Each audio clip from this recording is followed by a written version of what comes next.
स्वागत है। आज हम देखेंगे बायोलॉजी के कुछ महत्वपूर्ण प्रश्न। हमारा पहला प्रश्न है, शरीर की सबसे बड़ी ग्रंथि कौन सी है। ये सभी जानते होंगे कि हमारे शरीर की सबसे बड़ी ग्रंथि कौन है, तो यकृत, जिसे लीवर कहते हैं। हमारे शरीर की सबसे बड़ी ग्रंथि यकृत है। अगला प्रश्न है, मनुष्य में मादा जननांग से किस हार्मोन का स्राव होता है। Oestrogen, progesterone, relaxin. तो मनुष्य में मादा जननांग से ये तीनों हार्मोन का स्राव होता है, एस्ट्रोजन, प्रोजेस्टेरोन और रिलैक्सिन। अगला प्रश्न है, मनुष्य में ऐच्छिक क्रियाओं का नियंत्रण किसके द्वारा होता है। तो मनुष्य में ऐच्छिक क्रियाओं का नियंत्रण सेरिब्रम द्वारा होता है, इसे फ्रंटल ब्रेन कहते हैं। अग्र मस्तिष्क, सेरिब्रम, जो मनुष्य के मस्तिष्क का 2/3 भाग होता है, लगभग 66%। अगला है, शरीर के तापमान कहाँ नियंत्रण होता है। तो शरीर के तापमान का नियंत्रण हाइपोथैलेमस के द्वारा होता है। अगला प्रश्न है, अमीबा में भोजन का अंतर्ग्रहण किसके द्वारा होता है। तो अमीबा में भोजन का अंतर्ग्रहण कूटपाद के द्वारा होता है। अमीबा में भोजन का अंतर्ग्रहण कूटपाद के द्वारा होता है। हमारा अगला प्रश्न है, निम्न में से कौन सा एंजाइम लार में पाया जाता है। तो टाइलिन एंजाइम लार में पाया जाता है।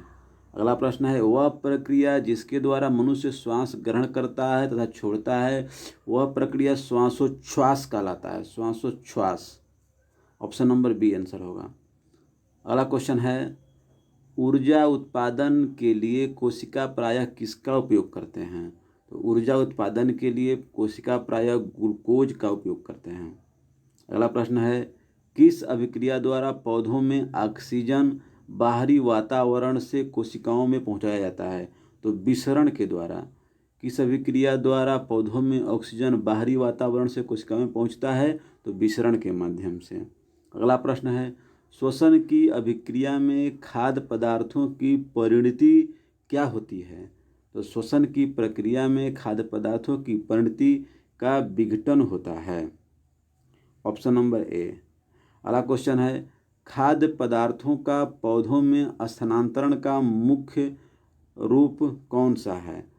तो सुक्रोज। खाद्य पदार्थों का पौधों में स्थानांतरण का मुख्य रूप सुक्रोज है। अगला प्रश्न है, एक स्वस्थ मनुष्य का रक्तचाप क्या होगा। तो 120/80 mmHg।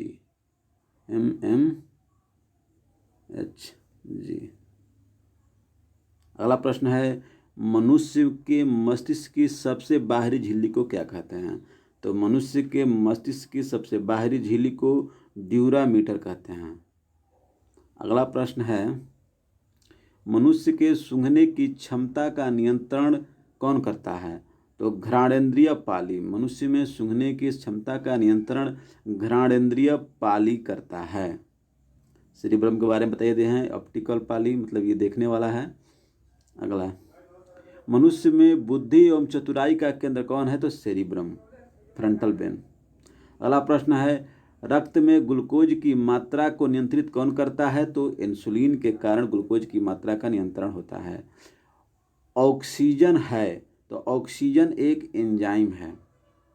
अगला, जैव प्रक्रम के अंतर्गत कौन आता है। तो जैव प्रक्रम के अंतर्गत पोषण, उत्सर्जन, श्वसन, ये सभी, ऑप्शन नंबर डी। जैव प्रक्रम के अंतर्गत ये तीनों आते हैं, पोषण, उत्सर्जन एवं श्वसन। अगला प्रश्न है, गोबर छाता किसके अंतर्गत आता है। तो गोबर छाता मृत जीवी के अंतर्गत आता है।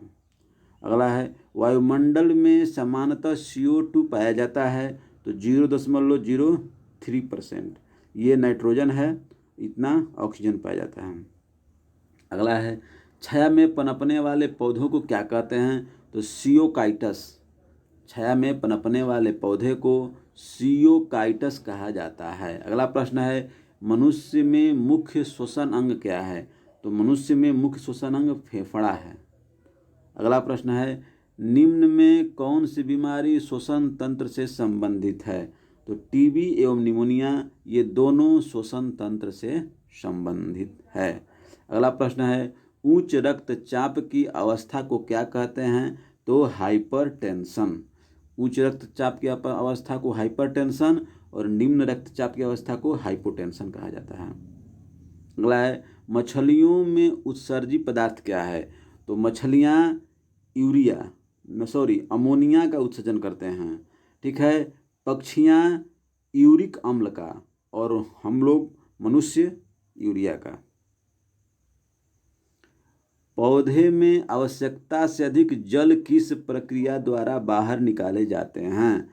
तो पौधों में आवश्यकता से अधिक जल वाष्पोत्सर्जन प्रक्रिया द्वारा बाहर निकाला जाता है। अगला प्रश्न है, निम्न में से किसे प्रकाश संश्लेषी अंगक कहते हैं? तो प्रकाश संश्लेषी अंगक है हरित लवक। पौधों में गैस के आदान प्रदान के लिए रहते हैं रंध्र, जो पत्तियों में होते हैं। पौधों के पत्तियों में गैसों के आदान प्रदान के लिए रंध्र होते हैं। अगला है, फेफड़े का आकार होता है तो शंक्वाकार। फेफड़े का आकार शंक्वाकार होता है। भोजन का पाचन किस प्रकार की अभिक्रिया है? तो भोजन का पाचन उपचयन अभिक्रिया है। हार्मोन शब्द का नामकरण किसके द्वारा किया गया? तो बेलिस एवं स्टार्लिंग के द्वारा किया गया। हार्मोन शब्द का प्रयोग बेलिस एवं स्टार्लिंग के द्वारा किया गया। अगला प्रश्न है, पृथक्करण का नियम किसके द्वारा दिया गया? तो यह है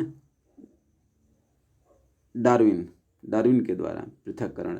जीव विज्ञान शब्द का प्रयोग सर्वप्रथम किसने किया? तो लैमार्क तथा ट्रेविरेनस ने किया।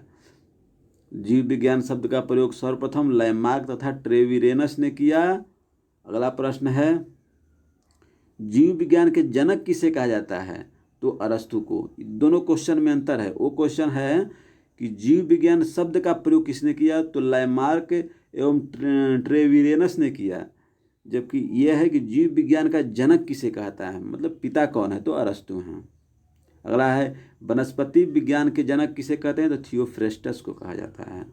अगला प्रश्न है, बोटनी शब्द की उत्पत्ति किस भाषा के शब्द से हुई है? तो बोटनी शब्द की उत्पत्ति ग्रीक भाषा से हुई है। फाइकोलॉजी में किसका अध्ययन किया जाता है?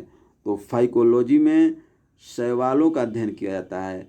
माइकोलॉजी में कॉकों का अध्ययन किया जाता है और वायरोलॉजी में विषाणु का अध्ययन किया जाता है। पर्यावरण का अध्ययन जीव विज्ञान की किस शाखा के अंतर्गत किया जाता है? पर्यावरण का अध्ययन जीव विज्ञान की पारिस्थितिकी के अंतर्गत किया जाता है। पारिस्थितिकी। अगला प्रश्न है, डेंड्रोलॉजी का संबंध है? तो डेंड्रोलॉजी का संबंध झाड़ियों के अध्ययन से है। अगला प्रश्न है, पुष्पों का अध्ययन कहलाता है? तो पुष्पों का अध्ययन एंथोलॉजी कहलाता है। अगला प्रश्न है, वनस्पति संवर्धन से संबंधित विज्ञान की शाखा को कहते हैं? वनस्पति संवर्धन से संबंधित विज्ञान की शाखा को कहते हैं हॉर्टिकल्चर। अगला प्रश्न है, एस्पर्मोलॉजी में किसका अध्ययन किया जाता है? तो एस्पर्मोलॉजी में बीज का अध्ययन किया जाता है। अगला प्रश्न है, एग्रोस्ट्रोलॉजी में किसका अध्ययन किया जाता है? तो एग्रोस्ट्रोलॉजी में घासों का अध्ययन किया जाता है। अगला प्रश्न है, पीडोलॉजी में किसका अध्ययन किया जाता है? तो पीडोलॉजी में भूमि का अध्ययन किया जाता है। अगला प्रश्न है, पौधों के नाम देने वाले विज्ञान कहलाता है? तो पौधों को नाम देने वाला विज्ञान वर्गीकी कहलाता है। अब कोई प्रश्न नहीं है। धन्यवाद हमारे साथ बने रहने के लिए। यदि आप हमारे चैनल पर नए हैं तो हमारे चैनल को सब्सक्राइब करें, शेयर करें, लाइक करें। धन्यवाद।